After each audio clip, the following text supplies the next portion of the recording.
parent of a young child with something they know is wrong,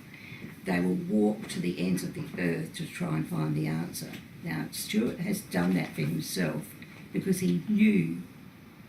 that it wasn't just PTSD that they were treating him for over and over.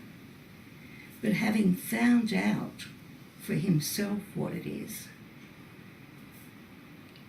he is now feeling almost a guilt that he can't get that message out to other soldiers or other. Yeah, there's an add-on to what Lee just said, and this is very important in that while Stuart is concerned about his own health, God knows how many other thousands of veterans are similarly impacted without perhaps knowing what the cause of their continuing illness is. So the original paper that Stuart wrote and submitted to the ADF was a plea for help to develop an outreach program so that every single person in the ADF who'd been impacted by Mefloquine could be identified and get the right diagnosed and get into a rehab treatment management program, and none of that's happened. So the very honourable thing that Stuart has done is not so much his own case, but the case of all those veterans, many of whom who don't even know why they're ill, because they've either been not diagnosed at all or misdiagnosed, and there's possibly some confusion over the PTSD diagnosis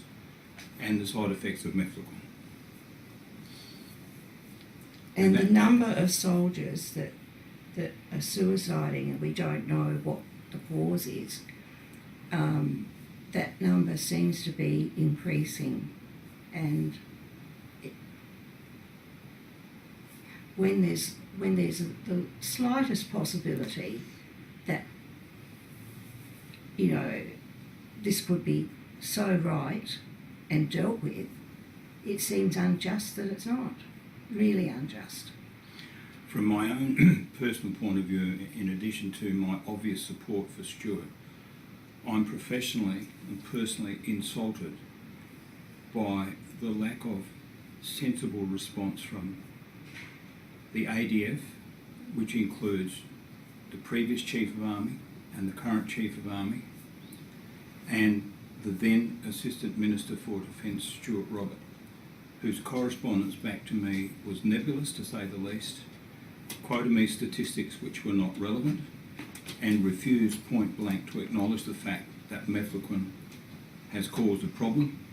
Therefore, the ADF is saying if there's not a problem, we don't have to deal with it. But across the world, the problem's been identified by the likes of Remington Nevin and many others. It's there in the evidence, it's there in the literature, it's all there.